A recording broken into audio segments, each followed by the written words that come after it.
Well, my friends. Today, your favorite wise ass is back, and I've got some real head scratchers for you. Get this, Canada, the land of hockey, maple syrup, and politeness, doesn't make its own cars, pays out the nose for gas, and, oh yeah, doesn't refine its own oil. What's going on here, eh? Grab a coffee, or if you're like me, maybe something stronger, because we're diving deep into this mystery. This morning, the farmer's next neighbor farmer came to show his new American Ford truck, which he purchased a few days ago. The talk was all about his truck and how expensive it will be to run the beast monthly. As usual, I like to stick my nose in farmer business and try to learn a few things here and there. Their conversation led to why Canada doesn't make its own cars and refine its own raw oil here in Canada. Being the nosy ass I am, I did some digging to get to the truth of the matter.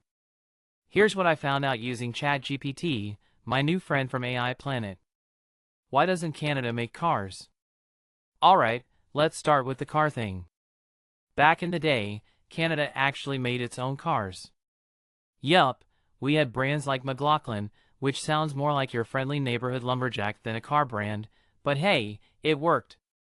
By the 1920s, Canada was the second largest car producer in the world. Imagine that. We were a big deal in the auto world, folks. But then, poof! What happened? Here's the deal, our neighbors down south, the good old US of A, started flexing their industrial muscles. Companies like Ford and GM set up shop in Canada, and pretty soon, it was cheaper to just import parts and assemble them here rather than make cars from scratch. Oh, and in 1965, Canada signed the Auto Pact with the US.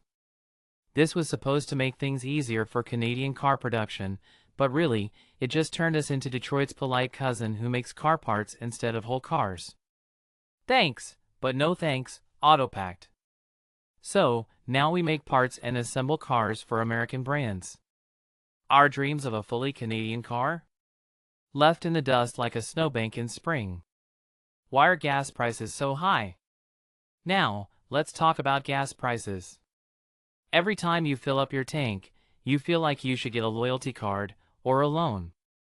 How is it that a country sitting on one of the world's largest oil reserves still pays through the nose for gas?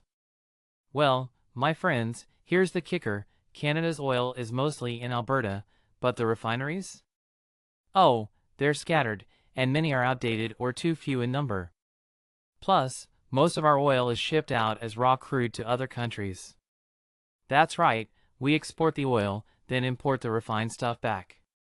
It's like sending your pancakes to a neighbor so they can put syrup on them, then buying them back at double the price. Makes no sense, right? And let's not forget taxes. Federal, provincial, carbon, you name it, it's in there. Every time you pump gas, you're not just filling your car, you're funding everything from roads to policies to, well, let's hope something useful. Why no refineries? Now, about those oil refineries, or should I say, the lack of them. Did you know Canada used to have over 40 refineries back in the 1970s? Today, we're down to about 15. Why? Well, refining oil is expensive, and apparently, we'd rather let other countries do it for us. You know, let them deal with the mess while we play nice and polite. Classic Canada. But here's the problem, when you ship raw oil out and buy back the refined stuff, you're at the mercy of global markets. That's why gas prices skyrocket every time there's a hiccup somewhere else in the world. It's like owning a bakery but buying bread from your neighbor.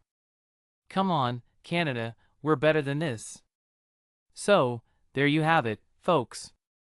Canada doesn't make its own cars, doesn't refine enough of its own oil, and pays way too much for gas. Why? A mix of history, politics, and, let's be honest, some questionable decisions. But hey, at least we've got hockey and poutine, right? Now, if you'll excuse me, I'm off to watch you fill your car tank and cry a little. Don't forget to like, comment, and tell me, what do you think Canada should do to fix this? Or should we just accept it and keep apologizing for everything? Let me know, and stay wise, my friends.